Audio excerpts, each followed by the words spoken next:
Hello दोस्तों, crack UP board exam YouTube channel में स्वागत है। कल हमने आपको गॉस की प्रमेय का डेरिवेशन करवाया था, जो कि बहुत ही इम्पोर्टेंट 100% बोर्ड एग्जाम में पूछा जाएगा।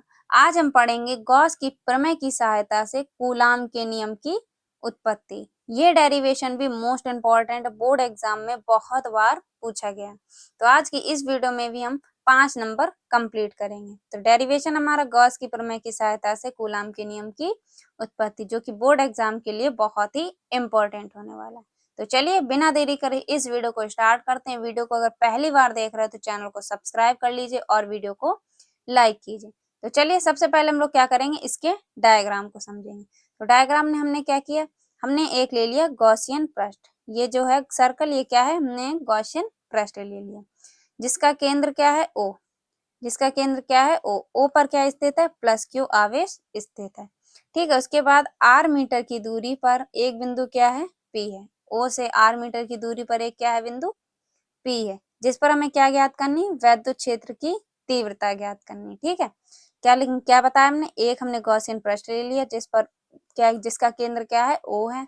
इसके केंद्र पर क्या स्थित है, प्लस क्यू आवेश स्थित है। इससे आर मीटर की दूरी पर एक बिंदु क्या है, पी है। ठीक है। अब इस पे हमें क्या ज्ञात करना, बिंदु पी पर। बिंदु पी पर हमें वैद्युत क्षेत्र की तीव्रता ज्ञात करनी है। ठीक है।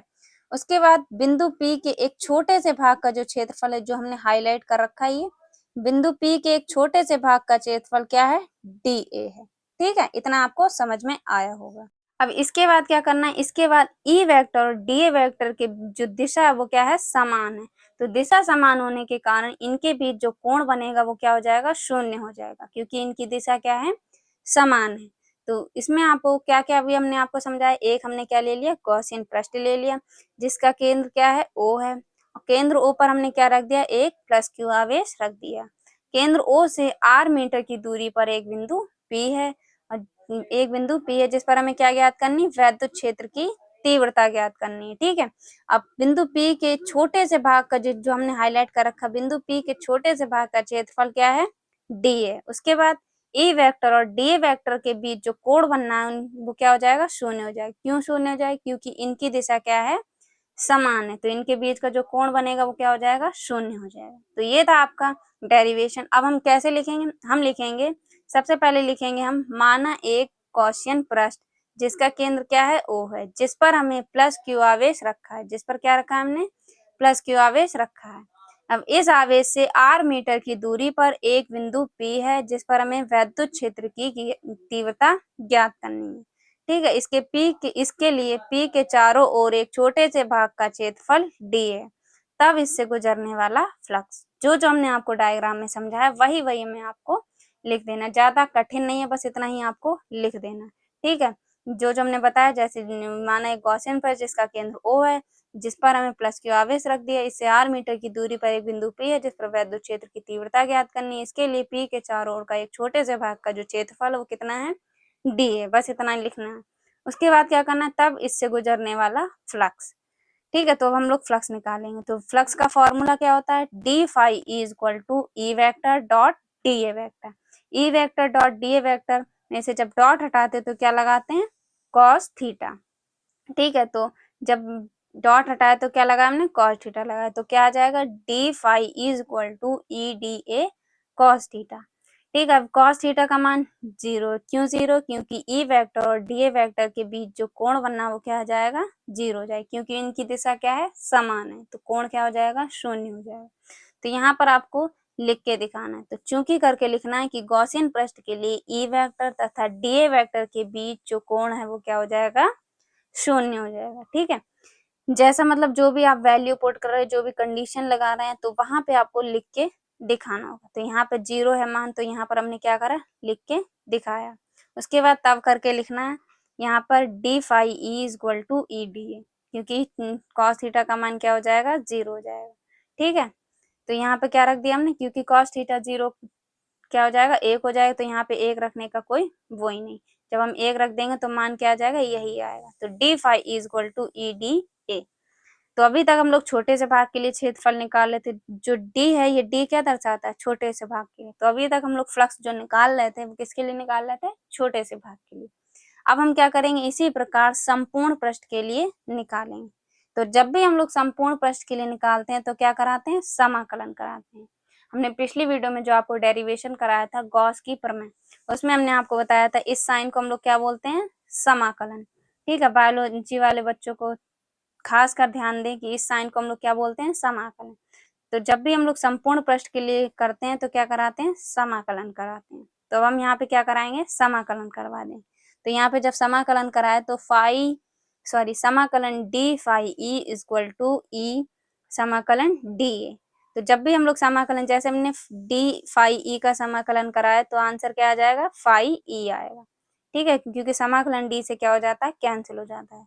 इसी टाइप से अगर हम समाकलन डी ए का कराएंगे तो आंसर क्या आएगा, ए आएगा। तो यहाँ पे आंसर क्या आया हमारा, phi E equal to E A. अब यहाँ तक हमने कर लिया। अब यहाँ पे क्या कराएंगे, इसके आगे हम लोग कंडीशन लगाएंगे गॉस की प्रमेय। गॉस की प्रमेय का फॉर्मूला क्या था, phi E equal to Q upon में एप्सिलॉन जीरो। अब यहाँ पर हम लोग क्या रख देंगे, फाई का मान रख देंगे। तो यहाँ पे फाई का मान रखेंगे, यहाँ पे ए का मान रख देंगे। ए का मान क्या है, अपना जो क्षेत्रफल है वो कितना है, 4 पाई आर स्क्वायर। क्योंकि गोला है तो इसका क्षेत्रफल क्या हो जाएगा, 4 पाई आर स्क्वायर। ठीक है, तो यहाँ पर हम लिख के दिखाएंगे, चूंकि गॉस की प्रमेय से फाई ई, यहाँ पे ई लिख लीजिएगा, phi E equal to Q upon में एप्सिलॉन जीरो तथा क्षेत्रफल कितना है, 4 पाई आर स्क्वायर। अब क्या करेंगे, ये वैल्यू हम इसमें पुट कर देंगे। कैसे पुट करेंगे, यहाँ पे फाई ई का मान क्या है, क्यू अपॉन में एप्सिलॉन जीरो, और हमें क्या निकालनी है, ई निकालनी है, तो ई ऐसे ही रख दिया। और ए का मान क्या है, 4 पाई आर स्क्वायर। अब ये 4 पाई जो होगा वो क्या चला जाएगा, नीचे चला जाएगा यहाँ पे। तो यहाँ पे जब आ जाएगा तो ई को हम इधर ले आए, तो 1 अपॉन में 4 pi epsilon zero Q upon में आर स्क्वायर। यही क्या है, किसी बिंदु आवेश के कारण वैद्युत क्षेत्र की तीव्रता। तो यहाँ तक आपकी वैद्युत क्षेत्र की तीव्रता निकल आई। और इसका मात्रक क्या होता है, न्यूटन प्रति कूलाम। तो यहाँ पर हमने क्या करा, फाई का मान रख दिया, यहाँ पे ई हमने क्या ई का ई ऐसे रख दिया, यहाँ पे हमने ए का मान रख दिया। तो जब यहाँ पे रखा तो क्या निकल आया, विद्युत क्षेत्र की तीव्रता निकल आई। ठीक है, अब क्या करेंगे, हमें निकालना है कूलाम के नियम। तो जब कूलाम का नियम लिखना है तो यहाँ तक आपको लिख के दिखाना है कि यही किसी बिंदु आवेश के कारण वैद्युत क्षेत्र की तीव्रता है। उसके बाद यदि किसी बिंदु P पर एक परीक्षण आवेश Q0 रख दें, तब आवेश Q तथा Q0 के कारण बल का फॉर्मूला क्या होता है, F is equal to E into E Q. ठीक है, यहाँ पे Q होना चाहिए। अभी हम लोग क्या रख रहे हैं, परीक्षण आवेश ले रहे हैं, तो यहाँ हमने क्या रख दिया, Q0 रख दिया। ठीक है, तो जब हम Q0 रखेंगे तो F का, यहाँ पे E का मान क्या हो जाएगा, E का हमने रख दिया मान 1 अपॉन में 4 pi epsilon zero Q upon में एफ आर स्क्वायर और Q0। तो यही क्या है, यही अपने कूलाम के नियम का है। ठीक है, यही क्या है, कूलाम का नियम है। F is equal to 1 upon में 4 pi epsilon zero Q upon में आर स्क्वायर Q0। इसका मात्रक क्या होता है, न्यूटन। आपको मात्रक भी लिख के दिखाना है, क्योंकि बाई चांस आप मात्रक नहीं लिखते हैं, मात्रक के भी 1 नंबर एग्जामिनर काट लेता है। तो जब भी आप डेरिवेशन प्रूफ कर रहे हैं तो उसका मात्रक भी आपको लिख के दिखाना होगा। उसके बाद यहाँ तक आपको लिखने के बाद लिखना है यही कूलाम का नियम है। तो ये था आपका गॉस की प्रमेय की सहायता से कूलाम के नियम की उत्पत्ति, जो कि बोर्ड एग्जाम में बहुत बार पूछा गया है और ये लॉन्ग में 5 नंबर में पूछा गया है। तो इसमें हमने क्या क्या करा, सबसे पहले वैद्युत फ्लक्स का फॉर्मूला लगाया। यहाँ पे जब हम डॉट हटाते हैं तो कॉस थीटा लगाते हैं। अब इनके बीच का जो कोण है वो क्या, ई वेक्टर और डी वेक्टर के बीच का जो कोण है वो क्या हो जाएगा, शून्य हो जाएगा। तो जब शून्य हो जाएगा तो D phi E is equal to E D हो जाएगा।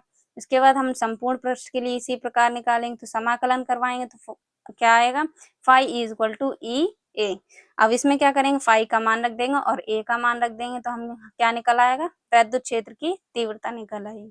अब वैद्युत क्षेत्र की तीव्रता निकल आई तो जब हम बिंदु P पर एक परीक्षण आवेश Q0 रख देंगे, तब Q और Q0 के कारण लगने वाला बल क्या हो जाएगा, F is equal to E Q0।